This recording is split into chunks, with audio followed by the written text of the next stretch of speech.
Hi guys. So today I'm going to show you what I think is going to happen with cryptocurrencies and some crypto mining stocks looking forward. Of course, we're going to look a little bit at the Nasdaq because I think they coincide quite well. And yeah, so let's start with Bitcoin, the famous chart. And what we can see here basically is that we had a really nice, good looking impulse here. And then we made a beautiful retracement. Why I call this a retracement is because it's certainly not impulsive. I mean, you cannot really find a really motive wave count right here. And so what I find is a complex correction with three waves here, retracement, three waves here, triangle, and three waves here. So I'm quite confident in this count for so long. And yeah, so if it's not if this wasn't then the fifth wave because we're not having like yeah the following impulsive wave down, then of course this should be then the first 1-2 wave of the fifth wave instead. So we're going higher, and higher means much higher, I think. And right now, after this bearish channel, we can see that we just broke out, and we broke out quite massively. We had some staying here just before breaking out, which is good because it confirms this as the resistance line of the channel. And what I think is going to happen quite soon is that we should now have a retest. And I know a lot of people are going to be super pessimistic about that, and I can see that already after my post on Next that a lot of people are pessimistic about me showing of us doing some kind of retracement. And I know it doesn't, I might be wrong, and the retracement might not be that deep. It could go to the 50, it will be quite enough. It could even end a little bit earlier, but I think it's going to retrace a bit because usually you get retests of the breakout. And that was a perfect breakout. It's a perfect impulse. And what you see now on the hourlies, if you look at the momentum indicators, you can see that you have bearish divergences everywhere. So even here on the volume profile, so I mean the volume um, indicator. And yeah, so basically, I think that we are going to retrace just to make a higher high, I mean a higher low, and this is really positive. I mean, I don't know why people are being negative about that because this shows strength and confidence in that we have broken out from the bearish trend, and now we're going to pick back up again. It's taking a bit time, but it doesn't matter. I mean, we are going upwards.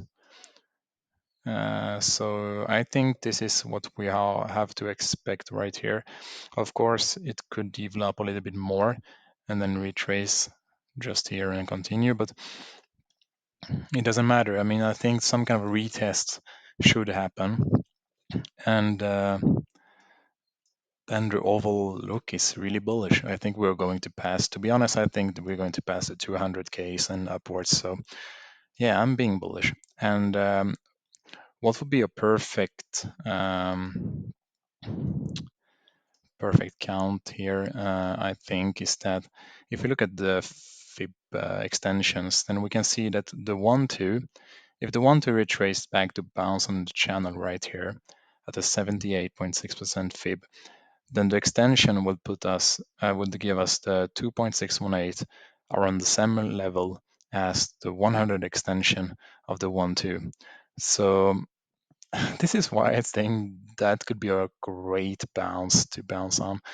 Um, Again, I'm not saying it will go down to it. I just think I think it might, and the 50% would be good enough. I will be really satisfied with that, and just then as a confirmation of a 1-2 setup, and then we pick back up again. And yeah, so this is what I'm kind of expecting. I mean, at least if everything goes as normal and as the textbook says. But yeah, we never know.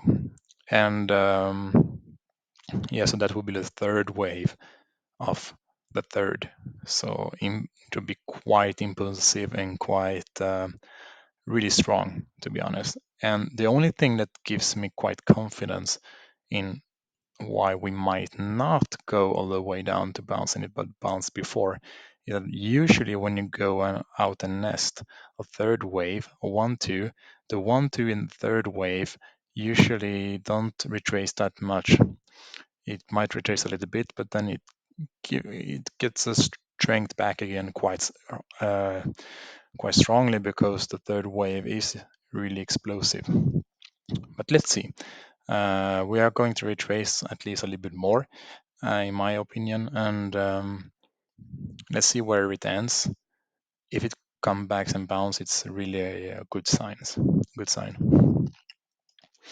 And if we look at different cryptocurrencies, we can see that I mean we have some signs that are telling us a bit of the same thing. Let's look at the big time frame here. Here you have a 1, 2, 3, 4, and now we should go up with the fifth wave of 3, ending around 2.3, then continue, then retrace, and then continue, of course. But yeah, on the really low time frame, this looks like some kind of 1, 2 tries to set up also. And you can see that on Dogecoin too. It looks like it should need one more high before coming back down and then up as a 1-2. But yeah, I mean, nothing is in a hurry to do that. XRP is a little bit clearer right here. It looks a little bit more like some kind of impulse as a first wave. And now it should come back down. And if you look at the really big time frame, what do we see? Well, we see that we should target the fifth wave to come around $12. And that's just basically because the biggest span of the triangle should equal to this breakout. So the breakout being the fifth wave, green in this case, should match the biggest span, and it gives us around, I mean, a price target of around $12. I would be very satisfied with $10, so just below, but yeah, it could go to 12, it could go higher, but usually that would be a perfect target. So now we have gone through a little bit of different cryptocurrencies, and I wanted to show you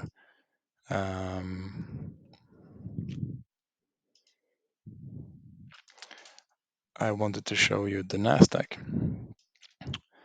So this is a normal scale, and why I picked the normal scale right now, it's because on the lower time frames, it matches so much better with Fibonacci's, and it has just a clearer view. So it doesn't mean that the log scale doesn't work. It just has a better view, and it gives the same signals and same directions. It's just better to look at it, I think, on the lower time frame to get realistic and good targets. And what I think was of before with the Corona crash is basically a big 1-2, and now we have done a 1-2 once more. Why? Because it broke below the top here. Okay, so that means that this can't be the third wave because it broke below, as you can see. It went to 50%, which is usually the guideline for a second wave, is to retrace 50% of the impulse.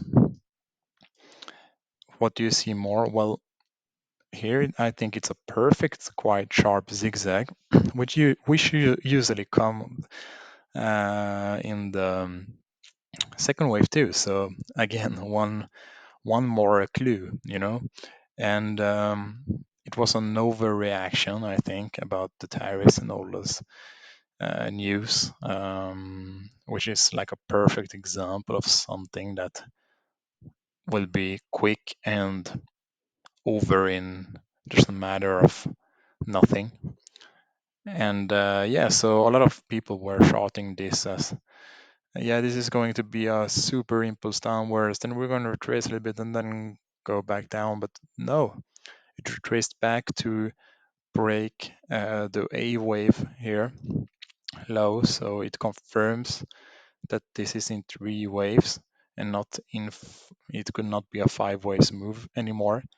So the impulse downwards, it's I mean, it has proven that it will not be an impulse downwards. Okay, so what is the only bearish thesis left? Well, is if this is a 1-2 and then a 1-2 again. Okay, but to be that bearish, you have to be like uber bearish, because this retracement is so small, and then you have a huge retracement as the nesting of the third wave. That doesn't really make any sense. So to me, the bearish thesis is quite not the right. I mean, the good look. It's not the right look of it. So I think that, I mean, once it breaks the B wave top here, it will have definitely confirmed this as the a single three waves zigzag and nothing else. But yeah, I mean, let's wait and see. And I personally, I really believe that it makes more sense when you look at all the other products that are quite showing some kind of bullish future, to expect that the Nasdaq is going to do the same. And I don't think you want to be too much sideline and on that. I mean, you do what you want, but I don't want it, at least. So what I would expect is that it has done a 1-2. I would expect it to do like some kind of little bit, I mean, like some kind of smaller 1-2, but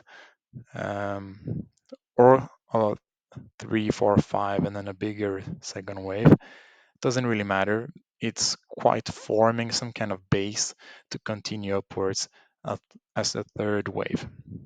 So it's going to do new all-time highs, and I think it's going to, I mean, the normal target for a third wave is the 1618 times the first one. So that would be 35,000, but it doesn't need to go all the way up there. I think that a break above the 100% is quite good enough. So maybe it will end just between those two levels. Let's see what it does, but I mean, we should expect some kind of really bullish development quite soon.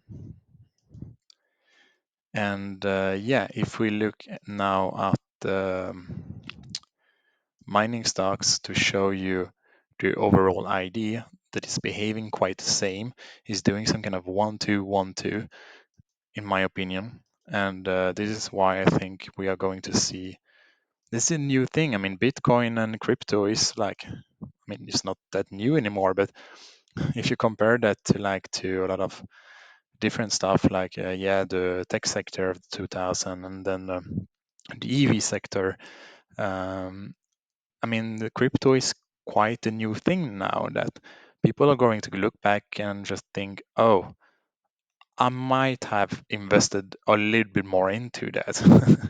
I mean, you have like a lot of different countries right now that are quite rushing into it, because they know that the US is about to buy so much of it. So, okay, so if you look at actually the biggest owners right now, which in the mining sector, the biggest miner out there is Marathon, Marathon Holdings, it's called now. And yeah, I mean, it's the second biggest holder after MicroStrategy, which is not really a miner, but I mean, it's still a crypto stock. So yeah, I mean, I will expect is to do something similar to the rest of the market, which is a set of one twos. What we see here is some kind of sets of zigzag downwards, bearish development, and something during 2020 changed everything for this sector because we had a really nice impulse wave up in 5 waves, as you can see here, retracement in 3 waves as a WXY, perfectly ended at the 61.8 retracement. So perfect one too. You cannot get so much more perfect, to be honest, than this. And then what do we have? Okay, so a lot of people were really sad and pessimistic about it because it didn't made the same development as the previous cycle. And even I was also quite sad about that. I suppose it will do something similar, but when you think about it, if it has to do a third wave and if it's here to stay in this sector, then it should create something a much stronger base like Tesla or Apple or all those leading stocks before made. I mean, they all made that before they just took off, and even Nvidia, to be honest. So it's hard and it's painful in the beginning, but I think that it's here to compensate for that soon. And what we saw here is like a leading diagonal followed by a third 3 waves move, a zigzag, ended perfectly at a 50% retracement. And now I think we might really be quite impressed about what it's going to do because I think it's aiming for the third wave. And the third wave, well, it should reach 1618 times the first one at the end of the second one as a start one. So that puts us around those levels. Yeah, I know they are quite crazy, but um, let's just imagine that if this is a 1-2-1-2, then it's quite, I mean, it's quite possible. I think when you look back at all those different charts about Tesla and all of these different companies that just made their name into their own sector, I think Mara is going to do that too because it's the biggest one out there, the one it has a huge leap forward. And I'm not saying the other cryptos are going to do bad and crypto mining stocks like CleanSpark or Wolf, but it's just that it's quite a pioneer in this sector. It's like a Riot. It's also a pioneer, even it's not doing as well. It's a pioneer, so we should expect it to act like the one. And when you see what it did here, a perfect impulse upwards, then a retracement to the 61.8, exactly as Mara did, and then a one first impulse here, zigzag down, ended to the 61.8 again, and so a little bit lower than Mara, but is quite doing something from here. So let's see what it does. I think that we are going to see some really nice developments coming soon. And don't be surprised if the leading pioneers into the crypto mining sector are going to, well, um, do well when Bitcoin is going to do well, or do well when the tech uh, market is going to do well, or do well when the overall markets are going to do well, because this is what they are all showing. And I think that I personally don't want to be uh, out from this market. I think now is a perfect time to be into it and try to load more on the retracements. And let's see what it does. But I'm positive. I'm really positive about the future. And I think a lot of big investors are there too. And this is why they are accumulating so much. They are investing so much into these stocks. You can see that on a lot of different charts on X. So why would they if they don't? They know something also, and they know the big investors are coming to buy more bitcoins, which will push up the price. All right, I've talked enough, but yeah, you get the overall idea.